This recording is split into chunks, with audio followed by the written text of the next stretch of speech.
கட்டுறது கையளவு, கல்லாதது உலக அளவுன்னு சொல்லுவாங்க. அளவற்ற அளவை குறிக்கிறதுக்கு தான் இந்த வார்த்தையை நம்ம பயன்படுத்துவோம். அப்போ சரியா சொல்லணும்னா கல்லாதது பிரபஞ்ச அளவுன்னு தான் சொல்லணும். நம்ம பிரபஞ்சத்துடைய ஒட்டுமொத்த அளவு எவ்வளவா இருக்கும்? அதுக்கு ஒருவேளை அளவு இருக்குன்னா நம்மளுடைய ஒட்டுமொத்த யூனிவர்ஸையும் கிராஸ் பண்ணணும்னா அதுக்கு எவ்வளோ வருஷமாகலாம்?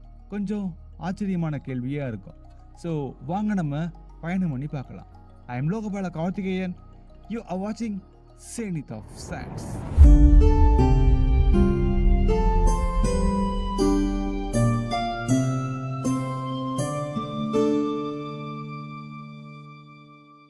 நம்ம இப்போதைக்கு டெக்னாலஜியை வச்சு அல்லது கோட்பாடு அளவில் நம்ம பார்க்கக்கூடிய இந்த யூனிவர்ஸ் எப்படி இருக்கோ அப்படிங்கிறத நம்ம பூமியை மையமாக வச்சு தான் பார்த்துட்டு இருக்கோம்.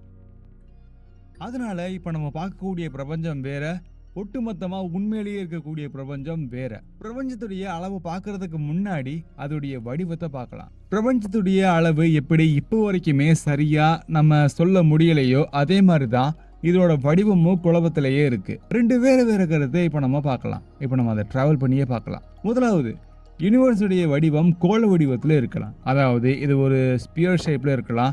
இது நம்மளுடைய ஒரு கோட்பாடு மட்டும்தான். இதை நம்ம பபிள் யூனிவர்ஸ் அப்படின்றத சொல்லுவோம். நம்ம யூனிவர்ஸ் பிறந்த தருணம் ஒரு வெடிப்புல இருந்து தான் ஆரம்பிச்சிருக்கு.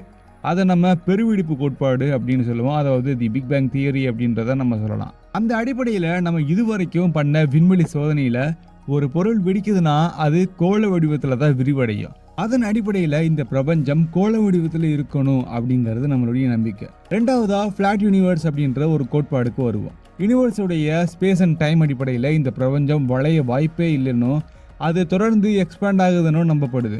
இதை நம்ம இன்ஃப்ளக்ஷன் தியரி அப்படின்னு நம்ம சொல்லலாம். இதன் அடிப்படையில் யூனிவர்ஸ் உருவாக காரணம் வெடிப்பு இல்லை, இது வெறும் விரிவாக்கம் மட்டும்தான். ஆனால் பலருடைய நம்பிக்கை முதலாவது தான். ஒரு பொருள்ல இருந்து வர்ற வெளிச்சம் எவ்வளவு தூரத்துல இருந்து வருதுன்ற அடிப்படையிலையும் நம்ம பிரபஞ்சத்துடைய அளவை அளக்கலாம். இந்த வீடியோ நான் போஸ்ட் பண்ற இந்த நாள் வரைக்கும் ரொம்ப தூரமான ஒரு விண்வெளி பொருள்னா JADES GSZ140.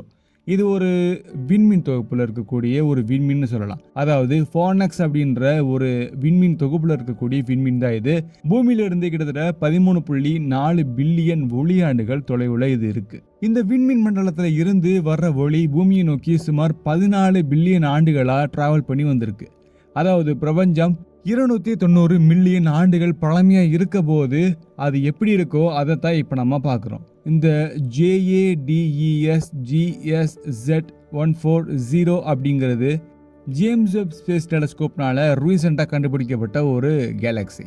நம்ம பார்க்குற இந்த பிரபஞ்சம் தோராயமா 93 பில்லியன் ஒளியாண்டுகள் விட்டம் இருக்கலாம். இந்த நம்பர் அப்படின்றது நம்ம வச்சுக்கிட்டோம்னா இதை நம்ம வெவ்வேறு வகையில நம்ம விரிவா சொல்லலாம். ஒரு ஒளியாண்டு அல்லது ஒரு பூமி ஆண்டு அப்படின்றது லைட் வந்து டிராவல் பண்ணக்கூடிய டைம்னு நம்ம சொல்லலாம். பெருவெடிப்பு நடந்த அந்த ஒரு காலகட்டத்தில் நம்மளுடைய பிரபஞ்சம் அதுக்குன்னு ஒரு வயசு இருக்குன்னா கிட்டத்தட்ட 13.8 பில்லியன் ஆண்டுகள் அப்படிங்கிறத நம்ம சொல்லலாம். அதனால நம்ம மனிதர்கள் பார்க்கக்கூடிய இந்த விண்வெளியில் இருக்கக்கூடிய பொருள் எல்லாமே வெளிப்படுத்தக்கூடிய ஒளி பூமியை நோக்கி வருதுன்னா 13.8 பில்லியன் ஆண்டுகளுக்கு மேல அது டிராவல் ஆகாம இருந்திருக்கலாம். பூமியில இருந்து எந்த திசையில இருந்தும் நம்ம பார்த்தாலுமே நம்மளுடைய யூனிவர்ஸுடைய அளவு கிட்டத்தட்ட 13.8 பில்லியன் ஆண்டுகள், அதாவது ஒளியாண்டுகள். இதோடைய விட்டம் 27.6 பில்லியன் ஒளியாண்டுகள் அப்படிங்கறத நம்ம பார்த்திருக்கோம். இது வந்து நம்மளுடைய அப்சர்வபிள் யூனிவர்ஸ். இருந்தாலும் ஹபிளுடைய விதிப்படி பெருவெடிப்புல இருந்து தான் இந்த விண்வெளி கொஞ்சம் கொஞ்சமா விரிவடைஞ்சு ரொம்ப பெருசா வந்திருக்கு. இது நம்ம பார்க்குற இந்த பிரபஞ்சம் கொஞ்சம் டிஃப்ரெண்டா இருக்கு.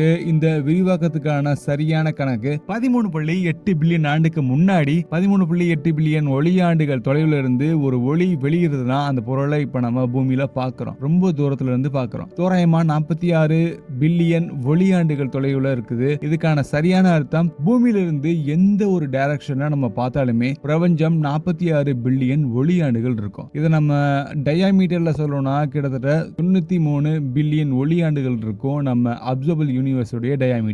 சரி, நம்ம கண்டுபிடிச்சது சரியா? அப்சர்வபிள் யூனிவர்ஸ்ன்றது ஒரு அளவை நம்ம சொல்றோம். அப்போ நம்ம இந்த யூனிவர்ஸுடைய அளவை கண்டுபிடிச்சிட்டோமானா கண்டிப்பா கிடையாது. இன்னொரு ஒரு ஃபேக்ட் ஒன்னு நான் சொல்றேன், அதை நீங்க கேளுங்க, கொஞ்சம் ஆச்சரியமாவே இருக்கும். நம்மளுடைய யூனிவர்ஸ் ரொம்ப வேகமாவே எக்ஸ்பேண்ட் ஆகுது. தோராயமா ஒளியோட வேகத்துக்கு விரிவடையுதுன்னு நம்ம சொல்லலாம். ஒளியை விட ரொம்ப வேகமாவே போகுது அப்படின்னு சொல்லுவாங்க.